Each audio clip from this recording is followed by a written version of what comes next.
if I want something really badly and it's like something that I want, or like an award or a film, or maybe something health related or anything, I just act out that particular situation by myself in my bathroom in front of my mirror. Literally, this is me in front of the mirror. This award means so much to me. Thank you so much to the Academy. That's literally what I would do. Hi all. Mirror manifestation ரொம்பவே எஃபெக்டிவான ஒரு மேனிஃபெஸ்டேஷனுங்க. என்ன சொல்கிறீங்க, எல்லா டெக்னிக்ஸை விட இது பவர்ஃபுல்லாக அப்படின்னு கேட்டால் எஸ், அஃப்கோர்ஸ் பவர்ஃபுல். என்ன பண்ணணும் அப்படின்றத நான் சொல்கிறேன். இதுக்கு முன்னாடி இன்னும் நீங்கள் இந்த சேனலை சப்ஸ்கிரைப் பண்ணாமல் தான் பார்த்துருக்கீங்கன்னா சப்ஸ்கிரைப் பண்ணிட்டு பக்கத்தில் இருக்க பெல் பட்டனையும் ப்ரெஸ் பண்ணிவிடுங்க.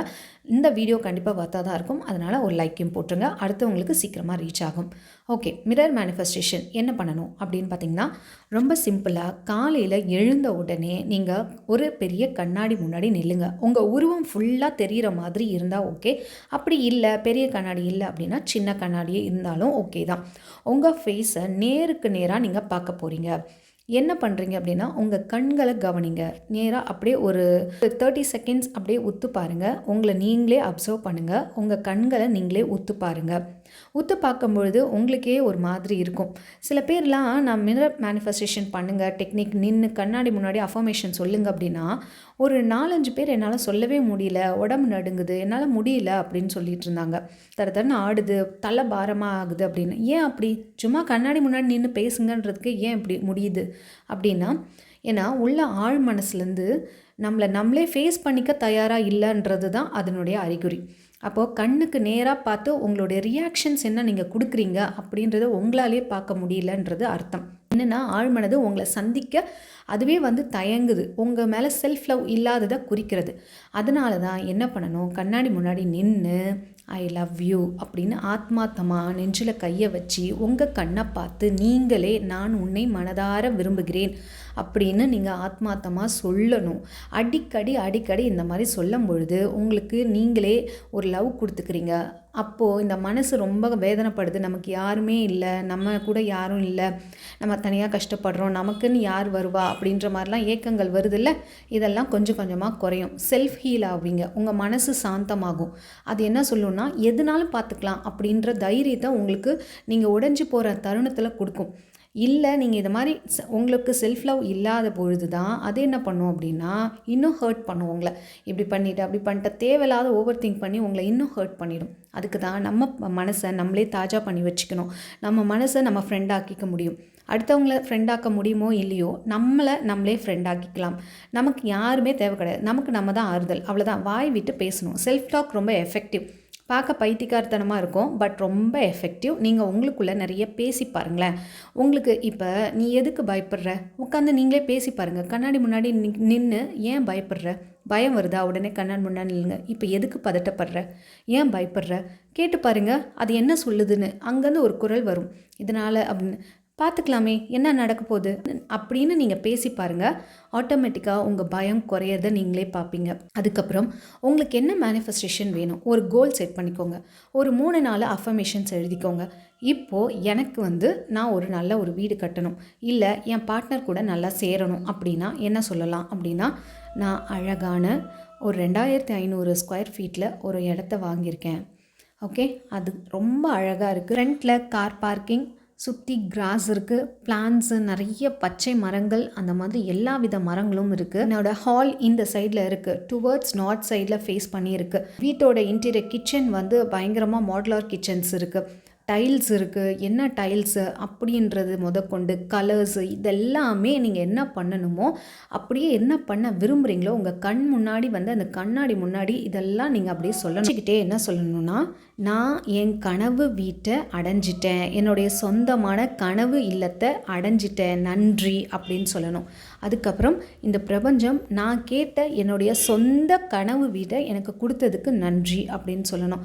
என் கனவு வீடு எனக்கு ரொம்ப ராசியான வீடு, ரொம்ப சந்தோஷத்தை கொடுக்கக்கூடிய ஒரு வீடு அப்படின்னு சொல்லணும். இந்த மாதிரி ஒரு 3-4 அஃபர்மேஷன்ஸ் நீங்கள் உங்களுக்கு டாஸ்க்குக்கு ரிலேட்டடாக நீங்கள் எழுதி கண்ணாடி முன்னாடி சொல்லணும்.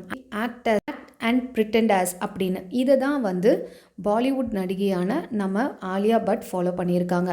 அவங்க நடிகை ஆகிறதுக்கு முன்னாடிலேருந்தே அவங்க என்ன பண்ணுவாங்களாம், ஒரு மூவி, அவார்ட்ஸு இல்லை ஏதாவது ஒன்று ஹாலிடே சம்திங் ஏதோ என்ன வேணுமோ மேனிஃபெஸ்ட் பண்ணணுமோ அந்த கண்ணாடி முன்னாடி நின்று அவார்டு வாங்குறதா இருந்தால் ஆலியா பட் உங்களுக்கு அவார்ட் கொடுக்குறாங்க அப்படின்ற மாதிரி சொல்லும் பொழுது அவங்க எப்படி ரியாக்ட் பண்ணுவாங்க, என்ன மாதிரி எக்ஸ்ப்ரெஷன் பண்ணுவாங்க, அப்படி போய் வாங்கும்பொழுது எப்படி ஃபீல் பண்ணுவாங்க, அதெல்லாம் அவங்க மிரர் முன்னாடி நின்று ஆக்ட் பண்ணுவாங்களாம். இதை தான் வந்து அவங்க எப்பொழுதுமே மேனிஃபெஸ்டேஷனுக்காக யூஸ் பண்ணுற டெக்னிக் அப்படின்னு சொல்லி அவங்க வாயாலே சொல்லியிருக்காங்க. ஸோ பெரிய பெரிய செலிப்ரிட்டிஸ் மோஸ்ட் ப்ராப்ளி வந்து சில பேர் ஓப்பனாக சொல்லுவாங்க, சில பேர் வந்து அது சொல்ல மாட்டாங்க. அந்த மாதிரி நிறைய மேனிஃபெஸ்டேஷன் டெக்னிக்ஸ் ஃபாலோ பண்ணி அவங்க அதில் அதிகமாக ஈடுபடுவாங்க. ஆக்சுவலி இல்லை நம்ம சாதாரண மக்கள் தான் என்ன பண்ணுவோம், அதை நம்ப மாட்டோம். பாதி நம்பிக்கை இருக்கும், பாதி நம்ப மாட்டோம். அப்போ கண்ணாடி முன்னாடி நீங்கள் சொல்லும் பொழுது எப்போவுமே நம்பிக்கை இல்லாமல் கண்ணாடி முன்னாடி நின்றுடாதீங்க. அப்படி அவநம்பிக்கை இருந்தால் கண்ணாடியை விட்டு எட்ட வந்துருங்க. அது நெகட்டிவ் வைப்பில் போய் முடியும். அது தேவையில்லாத உங்களுக்கே ஒரு பேடான ஒரு சிந்தனை கொடுத்துரும்.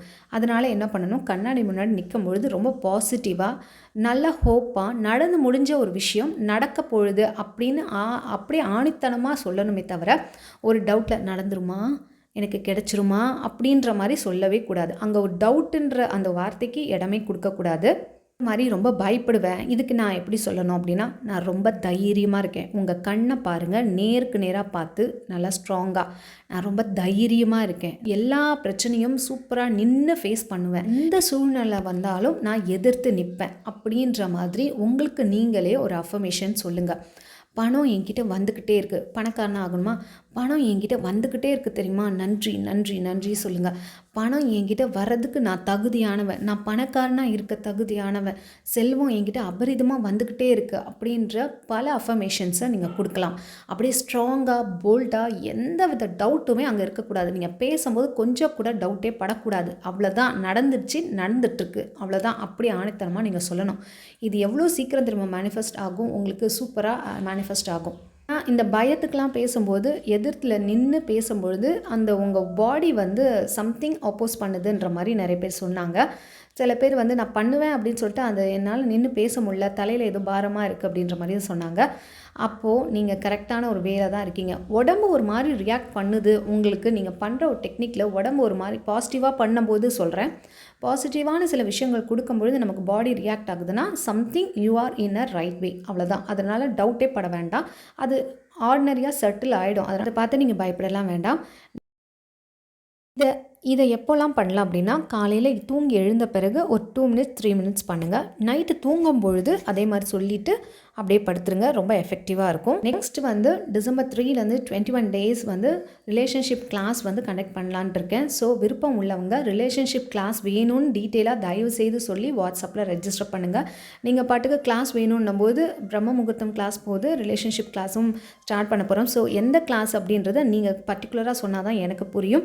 அண்ட் அதுக்கான டீட்டெயில்ஸ் நான் கொடுப்பேன். இதை தவிர்த்து உங்களுக்கு கவுன்சிலிங் என்கிட்ட பர்சனலாக 1 hour ஃபோன் கால் மூலமா பேசலாம். அதுக்குமே மேலே தெரிகிற வாட்ஸ்அப் நம்பருக்கு வாட்ஸ்அப் மூலமா ரெஜிஸ்டர் பண்ணிக்கோங்க. இந்த வீடியோ உங்களுக்கு பிடிச்சிருந்தா மறக்காமல் ஒரு லைக் போட்டுருங்க. உங்கள் ஃப்ரெண்ட்ஸ் அண்ட் ஃபேமிலிக்கு இதை மறக்காமல் ஷேர் பண்ணுங்கள். இது வரைக்கும் சப்ஸ்கிரைப் பண்ணாமல் பார்த்துட்டு இருந்தீங்கன்னா சப்ஸ்கிரைப் பண்ணிட்டு பக்கத்தில் இருக்க பெல் பட்டனையும் ப்ரெஸ் பண்ணுங்கள். தேங்க்ஸ் ஃபார் வாட்சிங்.